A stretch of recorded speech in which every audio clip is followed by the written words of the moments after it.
नौजवान साथियों को मैं मुबारकबाद पेश करता हूं।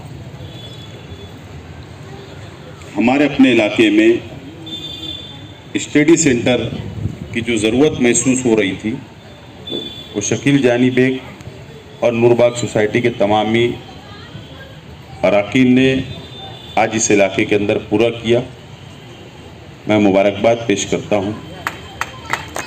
और शकील जानी बेग साहब के ताल्लुक से तमाम ही मुकर्रिर ने अपनी अपनी बातों को रखा।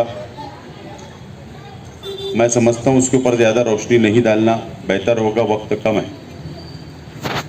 बहरहाल ये बात उतनी सच है कि नूरबाग, हजारकुली, महाड़ा ये इलाके में अतिक्रमण कि हर वो शख्स, चाहे वो घर का कोई शख्स हो, आम इंसान हो, लीडर हो, शेख रशीद साहब हो, हम लोग हमेशा मुखालिफ रहे। अतिक्रमण हम लोग होने ही नहीं देते। और अगर आप देखेंगे तो एक भी ओपन स्पेस के ऊपर आपको बस्ती नजर यहाँ पर नहीं आएगी। इस इलाके में एक भी बस्ती, सलम बस्ती नजर नहीं आएगी। और अल्लाह का करम, चाहे हमारे हजारकुली के पुराने कॉरपोरेटर हो, चाहे आज के कॉरपोरेटर हो, चाहे शकील जानी बेग साहब हो, ये शेख रशीद साहब की सरपरस्ती के अंदर हमारी अपनी कोशिश हमेशा ये रही कि इस इलाके के अंदर अच्छी सहूलत मिले, डेवलपमेंट हो। इसकी हमेशा हमारी अपनी कोशिश रही है। और हमारी सरपरस्ती, तमाम ही लोगों की सरपरस्ती शेख रशीद साहब हमारी हमेशा करते आए हैं और आज भी कर रहे हैं। ये जो आज ये स्टडी सेंटर तामीर हो रहा है, वॉल कंपाउंड, ये इमारत, ये शेख रशीद साहब, कायरा शेख रशीद साहिबा ने अपने फंड को दिया, अपना फंड दिया। उसके शकील जानी बेग साहब कॉरपोरेटर नहीं भी थे, उसके बावजूद भी शेख रशीद साहब ने और हम लोगों ने ये महसूस नहीं होने दिया कि ये बंदा, ये शख्स कॉरपोरेटर नहीं है। जबकि जब वो काम लाते थे तो वो काम भी करने का काम हम लोगों ने किया है। डॉक्टर साहब, अभी आप देख रहे होंगे इस इलाके के अंदर हम लोग को अब ढूंढना पड़ रहा है कि कौन सी रास्ते को सीमेंट कंक्रीट करना है। इस इलाके के अंदर ढूंढना पड़ रहा है। अभी शकील जानी बेग साहब के मकान से वो रास्ता मंजूर है, अभी उसका करीब काम शुरू होगा। ये बाजू में एक रास्ता कंक्रीट हो गया, ये रास्ता कंक्रीट हो गया, बाजू वाला कंक्रीट हो गया, 1 लाख सेट के लिए और आसानी हो गई, उधर कंक्रीट हो गया। मर्सी हॉस्पिटल वाला, सुपरमार्केट वाला, दूसरी गली, पहली गली का भी करीब टेंडर वगैरह में है, शायद किसी ने डाला है, हम लोग तो नहीं कर पाए लेकिन किसी ने डाला है। और इस इलाके के अंदर अभी 1 महीने के अंदर हजारकुली और इस इलाके के अंदर तमाम ही जो भी काम बचे हुए हैं, कंक्रीट के काम मंजूर है, करीब वो काम शुरू होने वाले हैं। यानी रास्ता कोई भी बचेगा नहीं कि इस इलाके के अंदर सीमेंट कंक्रीट रास्ता नहीं है। जो ये बाजू की गली है और ये जो नए अभी डेवलप हो रहा है, मैं आपको बता दूं कि वो रास्ता मैं खुद मंजूर करवा रहा हूँ, क्योंकि मुझे नज़र में आया कि रास्ता छूट रहा है। तो अल्लाह का करम है, इस इलाके के अंदर डेवलपमेंट के लिए हम लोग खुद बहुत, हम लोग एहतियात से कहाँ काम करना है, कहाँ नहीं करना है, हम लोग मुकम्मल तौर पर ध्यान देते हुए, तवज्जो देते हुए हम लोग बनाते हैं। ताकि अगर हम लोग यहाँ रहते, शेख रशीद साहब रहते हैं, हम लोग जैसे लोग रहते हैं, तो आवाम ये देखेंगे पहले इनका इलाका कैसे है तो हमारा अपना इलाका अच्छा रहेगा तो जाहिर सी बात हम लोग बाहर बता सकते हैं। बहरहाल मैं शकील जानी बेग साहब की तकरीर सुन रहा था तो उन्होंने कहा कि बाजू के अंदर जो ओपन स्पेस है उसके ऊपर कराटे वगैरह स्पोर्ट्स करवाएंगे। मैं शकील जानी बेग साहब से कह रहा हूँ कि वो हक छोड़ दे आप, बाजू वाला ओपन, ये जो सामने यहाँ पर ना, हाँ ठीक है, जो सामने मियाजी मस्जिद के सामने वाला एक ओपन स्पेस है जो 10,000 स्क्वायर फीट का है। डॉक्टर साहब, इस इलाके के अंदर ये तो छोटा स्टडी सेंटर है, लेकिन आगरा रोड की इस जानिब यहाँ पर प्राइमरी एजुकेशन के लिए स्टडी सेंटर नहीं है, यहाँ पर हाई स्कूल एजुकेशन के लिए स्टडी सेंटर नहीं है। और ख़ास बात है कि नीट क्लास के लिए स्टडी सेंटर के लिए मैंने 1.5 करोड़ रुपया मंजूर कर चुका हूँ। 1.5 करोड़ रुपया। ये सामने जो ग्राउंड आपको नजर आ रहा है, यहाँ पर ओपन स्पेस पे 1.5 करोड़ रुपये, 10,000 स्क्वायर फीट के ऊपर हम लोग, मैं तामीर करने जा रहा हूँ स्टडी सेंटर। और उसके अंदर खास बात ये होगी कि 30% जो बच्चों का हम लोग एडमिशन लेंगे वो बहुत ही गरीब बच्चे होंगे, उनकी तस्दीक करने के बाद में हम लोग शायद उनसे फीस नहीं लेंगे। इंशाअल्लाह हमारी ये कोशिश है कि शहर के अंदर अमीर का भी बच्चा और गरीब का भी बच्चा तालीम में, इसके लिए मेरा खुद का जाती मकसद है कि उसको मैं मुकम्मल मेरी निगरानी के अंदर मैं उसको तामीर करने जा रहा हूँ और वो लोग काम भी इंशाल्लाह आइंदा महीने इसकी शुरुआत करूँगा। इस बात का मैं आज ऐलान करता हूँ। बहरहाल आज वक्त है, इसके लिए मुख्तसर सी बात मैं बोलकर माजरत के साथ, किसी को मेरी बात बुरी लगी तो मैं माजरत चाहता हूँ। बहरहाल हमारे शहर के अंदर ये बात कि मालेगांव शहर के बच्चों के अंदर जो एजुकेशन है, जो टैलेंट है, वो और शहरों के अंदर नहीं है। ये बात को मैं देख रहा हूँ। जब भी मैं सियासत में आया मैंने बहुत करीब से जाना और कोशिश किया। बहरहाल एक बात जो भी अखबारात के अंदर चल रही है, मैं देख रहा था कि कोई ना कोई इसके ऊपर आवाज उठाएगा, कोई ना कोई शख्स तालीमी हल्के का आवाज उठाएगा, लेकिन नहीं उठ रही है। ये अफसोस की बात। माजरत के साथ कि शहर की बड़ी स्कूलें जो है, केजी के अंदर जब एडमिशन लेते हैं बच्चों का, तो हमारे जैसे पॉलिटिकल लोग या शहर का और कोई शख्स जब जाता है कि इसका एडमिशन लो, तो बच्चे के अंदर क्वालिटी नहीं रहती, तो स्कूल वाले, मैनेजमेंट वाले बोलते हैं कि इसके अंदर क्वालिटी नहीं है, ये बच्चा यहाँ पर नहीं पढ़ पाएगा, हम इसका एडमिशन नहीं करते, हम मेरिट की बुनियाद पर लेते। बड़ी अच्छी बात है, हमको खुशी होती है, होना भी चाहिए। लेकिन जब टीटी घोटाला हुआ महाराष्ट्र में, टीटी घोटाला, तो ये अफसोस के साथ बोलना पड़ता है कि मालेगांव शहर के 150 टीचरों के नाम उसकी यादी के अंदर है। 150 टीचर। तो जब आप स्कूल के अंदर जब उनको टीचर के लिए अपॉइंटमेंट देते हो, तो उनकी क्वालिटी क्यों नहीं चेक की गई? क्यों बोगसगिरी से, पीछे के रास्ते से टीटी का एग्जाम पास कराने की कोशिश की गई?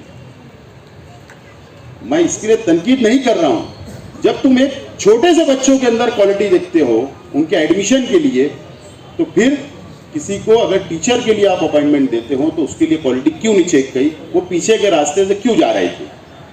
ये तमाम ही शहर के तालीमी अदारे, तमाम ही मैनेजमेंट ने बैठकर संजीदगी सोचना चाहिए। और ये जो डाक मालेगांव शहर के ऊपर 150 टीचर का नाम उस यादी के अंदर आया, ये बहुत अफसोसनाक है। और कई सियासी लीडरान के भी फैमिली के लोग का नाम उसके अंदर आए हैं। ये बहुत अफसोस की बात है। इसके ऊपर मैं समझता हूँ सोचने की ज़रूरत है। अगर ऐसे ही रहा तो तालीम का गिराफ हमारे शहर के अंदर कम हो जाएगा, इसके अंदर दो राय नहीं हो सकती। इसके ऊपर तवज्जो देने की ज़रूरत है। बहरहाल मेरी यही कोशिश हमेशा रही, चाहे मैं एमएलए रहा नहीं रहा, तालीम के ऊपर मैं बहुत तवज्जो देता रहा। बहरहाल ठीक है, मेरी पॉलिसी को किसी ने नहीं समझ पाए, एक अलग बात हो सकती है, उसके ऊपर आज बहस के मौका नहीं है। बहरहाल इंशाअल्लाह मैं कोशिश करता रहूँगा कि आखिरी सांस तक तालीम के लिए लड़ता रहेंगे और काम करता रहेंगे। और मैं आपको बहुत बहुत मुबारकबाद पेश करके मेरी बात खत्म। हमारे प्रोफेसर अब्दुल मजीद सिद्दीकी सर, मोहम्मद हुसैन शहीदा साहब, इखलाक साहब, अन्नू बागवान भाई, फ़कीर मोहम्मद साहब, नज़ीर खल्ली वाला साहब, रिजवान भैया और मेरे ख़ास दोस्त अंसारी मोहम्मद असलम साहब, रियाज अली भाई, अकील अंसारी और सामने हमारे बैठे तमाम नूरबाग के रहने वाले हमारे बुज़ुर्ग, नौजवान साथी, सबसे पहले मैं मेरी जानिब से शुक्रिया अदा करना चाहूँगा हमारे शेख रशीद साहब का। उन्होंने इस स्टडी सेंटर के लिए अपना फ़ंड दिया। उसके बाद मैं मोहतरमा मेयर मोहतरमा ताहिरा शेख साहब का यहाँ पर शुक्रिया अदा करना चाहूँगा। उन्होंने वॉल कंपाउंड के लिए बजट दिया।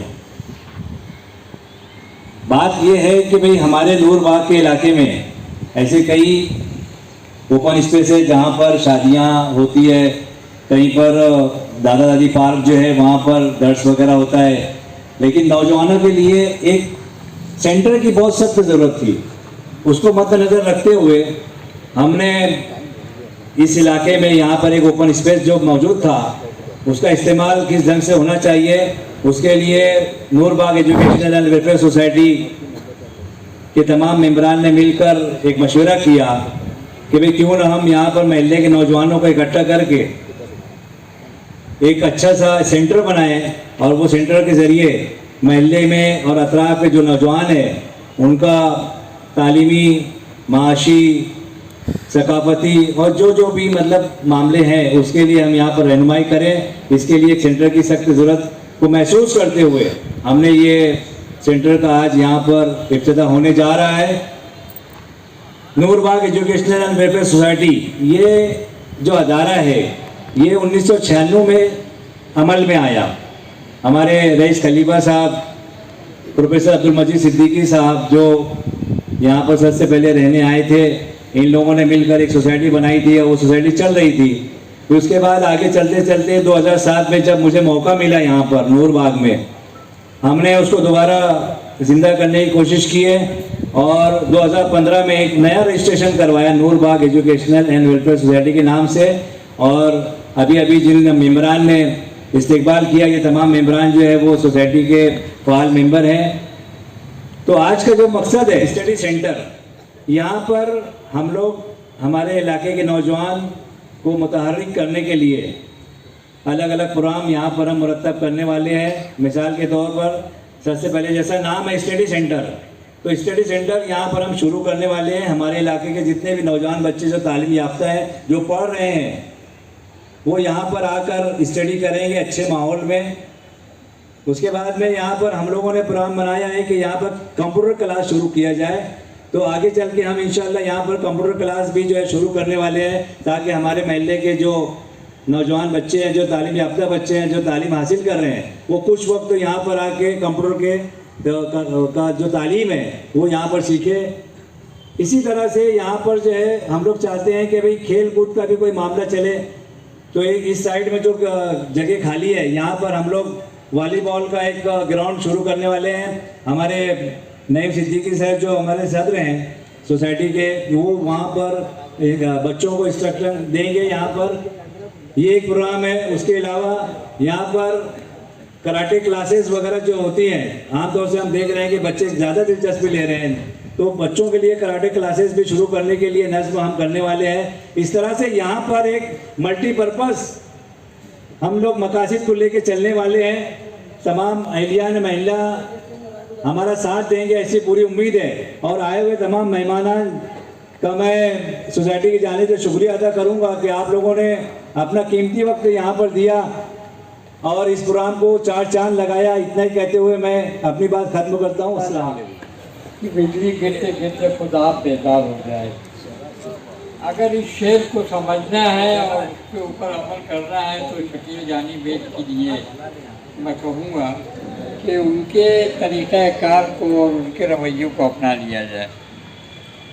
जैसा कि अभी अनाउंसर साहब बता रहे थे कि शहर का तमाम तर इलाका जो कारपोरेटरों के ज़िम्मे चलता है, जिस तरीके पर यहाँ बना संवरा और कहीं नहीं संवरा, ये एक ऐसी हकीकत है जिसको झुटलाया नहीं जा सकता।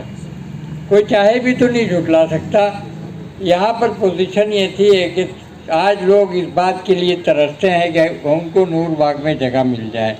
ये रौनक, ये साफ़ सफाई, ये लाइट का इंतज़ाम, ये गटरों और सड़कों का जाल जो फैला, तो वो शकील जानी बेग की वजह से आया। ये और बात है कि उनके पीछे उनकी जो बेकिंग थी, उनके जो फंड्स आते थे, वो उनके बड़े करते थे। मिसाल के तौर पर शेख रशीद साहब हुए या मेयर तायरा साहिबा हुई या शेख आसिफ वगैरह हुए। ये फंड्स लाना भी एक मार्का है, एक कमाल है। और ये वो काम करते रहे और फंड लाकर अपना काम करते रहे। इसके लिए नूरबाग आज एक खूबसूरत एरिया है। इस खूबसूरत एरिए में ये स्टडी सेंटर कायम हुआ है, ये एक और इजाफा हुआ है, जिसके लिए मैं उनको मुबारकबाद पेश करता हूँ और अपनी बात ख़त्म करता हूँ।